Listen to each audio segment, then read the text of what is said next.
Here it is, the Nikon F3, a true workhorse professional camera that was released in 1980 and produced for over 20 years into the year 2000, with over 1 million cameras manufactured. This truly is one of the greatest cameras ever made, and in my opinion, it's the best film SLR you can buy. I feel this way about the camera because at its core, the F3 is actually a simple camera. It has a basic center-weighted light meter, an aperture priority mode, but when I'm shooting with it, I tend to use it more as a manual camera that happens to have a light meter built in. It's also very simple to use, it's very reliable and tough. And I mean ridiculously tough.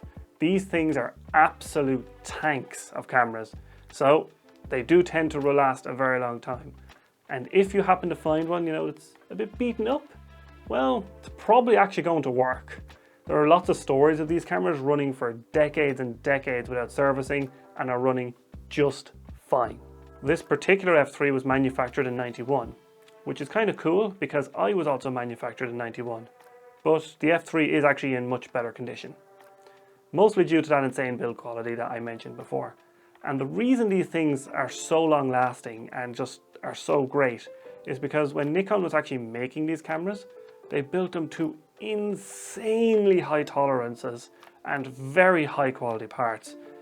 This includes 11 ball bearings in this camera, which just makes it insanely smooth and incredibly satisfying to use. Every little dial, every action is just smooth and silky. Even winding the camera is a pleasurable experience. So this camera is actually a replacement for my Canon A1 and Olympus OM10 that I used to own, and I sold those last year when I was switching to Nikon. So this is the upgraded sort of manual SLR that I wanted. And I have to say, it's a worthy upgrade. Upgrading from what was considered a prosumer level camera of its time to literally the greatest camera ever made, in my opinion, tends to be a pretty good upgrade. But anyway, enough gushing about the F3. Let's actually take a closer look at how to use this beautiful machine. So to use the actual camera, first we need to load some film.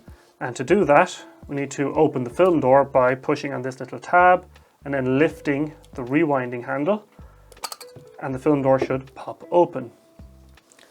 Then we just insert our film as normal for a 35mm camera, stretch it out, and one thing you do need to be aware of is that when you're inserting the film into the take-up side of the camera, you need to make sure that it winds properly, because I've had issues where it didn't wind in correctly and I shot a blank roll of Portra 400, which was doubly disappointing because that shit is expensive. So now we need to set our ISO. So we lift this little black ring that runs around the weird hot shoe connector and exposure compensation dial. We lift it up and then we can change the ISO on the back of the camera here down to 200, which is what our film is. To change our exposure compensation, you push down on this little release button here, and then you can adjust your exposure compensation plus or minus. On top we have our film release, our film rewind, and around this we have this weird hot shoe thing. Now for some reason Nikon decided to not use a standard hot shoe. Instead you need to get an adapter that fits over the film rewind, and that will put a hot shoe on the camera. So if you want to use flash, you're going to need that. Nikon did make some proprietary speed lights for this, but the adapters are out there and are actually pretty common and fairly cheap. The right side of the camera, we've got our shutter speed dial, and there's a couple of interesting positions here. We've got the A position, which is automatic, and what this does is the camera will automatically pick the best shutter speed depending on what aperture you've got your lens set to. Next up we have X, which is for sync speed. I believe the sync speed on this camera is 1/80th of a second. So that is the maximum shutter speed you can use with flash. Next up we've got a T mode. So a T mode is essentially a special mode on the camera that when you fire the shutter will stay open until you change it off of T mode. This is useful for doing very long exposures. Next up we've got the bulb mode, which simply means that the camera shutter will stay open as long as you press down the shutter button. Like that. And then the rest of the shutter speeds range from 1/2000 of a second all the way down to 8 seconds, which is actually quite nice. I found myself using the 2, 4 and 8 second modes quite a bit when I was shooting longer exposures at night, because film reciprocity tends to kick in and you end up with 8-second exposures pretty easily. Next here to the release and film winder, we have this little tab. This is the on-off switch for the camera. So this position is on and that's the camera switched off. So when the camera is switched off, the shutter does not work. However, when you turn it on, it does. So this camera does need batteries to operate. Next here we have our multiple exposure setting. So if we activate this and then wind the camera, the shutter will be recocked, but the film transport won't move, so you'll be able to expose the same frame twice. Underneath this shutter speed dial, we have another little tab here we can push. It's quite stiff. And that is our 10-second self-timer. So if we fire off the shutter, you can see now that the red light is flashing, and that will start blinking really fast and means there's 2 seconds left. And fire. On the front here we have our depth of field preview. So if we push that in, you can see the shutter stops down. But if we activate this little lever next to it, we can lock the mirror up as well. So now the shutter is stopped down and the mirror is locked up. So if we fire the camera, only the shutter fires. And this is great for doing any kind of long exposure work where you don't want to introduce extra vibrations into the camera. And to release it, we just move it forward. And now the mirror is back in place. So lastly, we have our exposure lock. This is for framing and recomposing. So you can meter your scene, lock your exposure, reframe and shoot. So lastly, we have this little black lever here around the exposure lock. And this is the mechanical shutter release. So if I switch the camera off and it's cocked, I can actually manually release the shutter at 1/80th of a second using this lever. So even if the camera has no batteries, this lever will work just fine, which could get you out of a sticky situation. Another trick that's up this camera sleeve is the fact that you can actually interchange the prisms. So this particular one has the HP, or the high point finder, and the difference between the high point finder and the normal finder is that the high point finder, you can actually move your eye back a little bit from the eyepiece and still see the entire image. But apart from that, this finder is pretty much the same as the normal finder. But if you're unhappy with your finder, you can just change it. Just pull back on these tabs, lift off the prism. And in here we've got our focusing screen, which you can actually just use a nail. And very carefully, you can lift out the focusing screen. Now by default, these cameras came with the K-type focusing screen, but you can buy all different types of focusing screens with micro prisms and at 45 degrees and with grid lines. I think there's like 10 or 11 different types of focusing screen you can buy for these cameras, which is super cool. The other thing about this camera is that the light meter is actually built into the body of the camera. So even if you choose to use a different prism or a waist level finder or an action finder or any of the other Nikon finders for this camera, or any of the focusing screens, you can still get full metering functionality, which is really nice. If you look here, you can actually see where the LCD is for the shutter speed.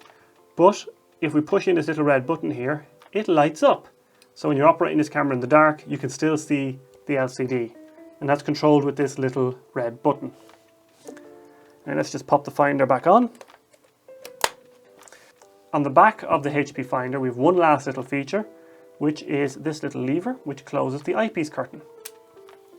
And this is used for when you're doing ultra long exposures. It blocks stray light going into the viewfinder and causing problems with your exposure. Now to install batteries in this camera, we need to open up this little compartment here, which is done with a coin. But if you're really fancy, you need to use the proper coin, which is the 5 Japanese yen coin, which fits perfectly. And that's actually a little note, is that most Japanese cameras that have this kind of slot always use the 5 yen coin. As for batteries, this camera takes 2 LR44 batteries, which can be found easily and cheaply. And then we just need to screw this back in. As for how long the batteries last, I can tell you it's longer than 2.5 months since I've put these ones in, but I've heard stories of the batteries in these lasting basically for years. It's not like LR44 batteries are uncommon anyway, so you should be able to find replacements easily, but I do tend to carry a spare 2 in my bag at all times, just in case. When it comes to lens compatibility, you can basically use any Nikon lens on this camera that has an aperture ring, including pre-AI lenses with some caveats.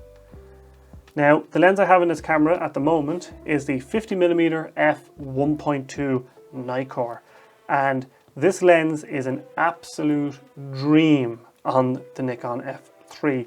And I bought this lens because I really needed that low light gathering capability for but then there's that razor thin depth of field, you know, that 1.2 depth of field, which is just so useful for the okay, I can't justify it. I bought this lens because it's glass porn, basically. It is just a beautiful lens. But you're not limited to just AI and AIS lenses. You could use a pre-AI lens, which I don't have. But one thing you can actually use is any Nikkor lens with an aperture ring. This includes AF lenses. So this lens is a 60mm f2.8 AF lens, and because it has an aperture ring, and quick side note here, this is an AIS lens. If you look at the rear, it has the AIS cutout. So this is technically an AF AIS lens. And if we just unlock the aperture ring here, this will mount onto the F3 perfectly fine, and you can control the aperture. The only thing we need to make sure is that you can focus the lens manually here by just switching it to M, and then you can focus this lens and it works just fine on the F3. So if it has an aperture ring, you can use it on your F3. Now the last thing we do need to talk about is using a pre-AI lens on the F3, and you can do this. So what is an AI lens first off? Well, an AI lens has this little cutout here, so that when you mount it on the camera, that little tab on what's called the AI feeler is now moved with the aperture ring, and this tells the camera what aperture you're using. On a pre-AI lens, this cutout doesn't exist. So this lip here on the lens continues all the way around the lens. So if you try and mount a pre-AI lens on this camera, it will bump into the aperture feeler, potentially break it. What you do is, see this little tiny silver button here? It's kind of hard to see.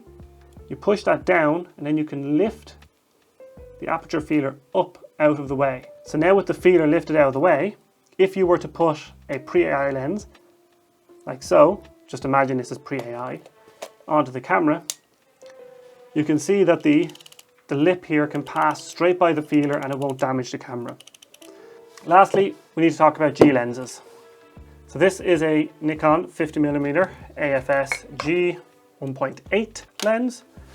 We've no aperture ring, we can't control the aperture. It's the aperture inside the lens. It stops down to the minimum aperture that the lens supports. So without any way to tell the camera to control the lens, well, we can't use it. So you can't use G lenses, you can't use E lenses on the F3.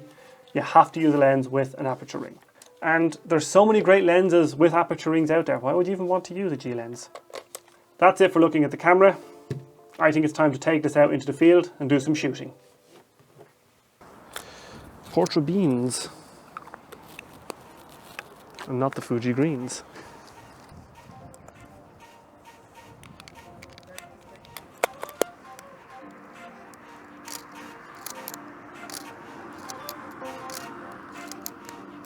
Okay.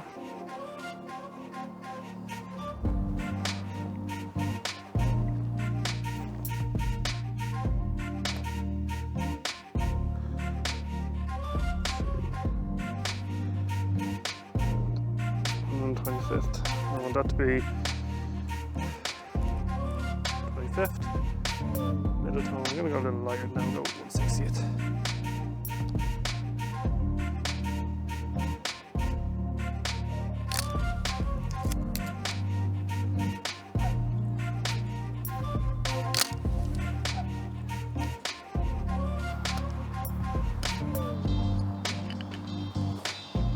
.5, 2.5.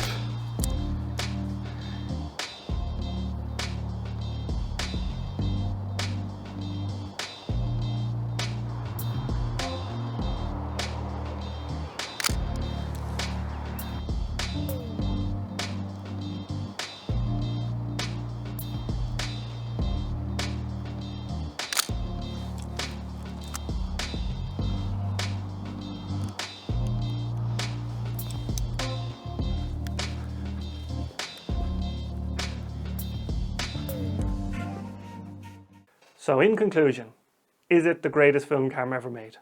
No, of course not. Is it the greatest film camera ever made for me? Yes. Is it for you? That's something you're going to have to figure out for yourself. And that's pretty much it. See you next time.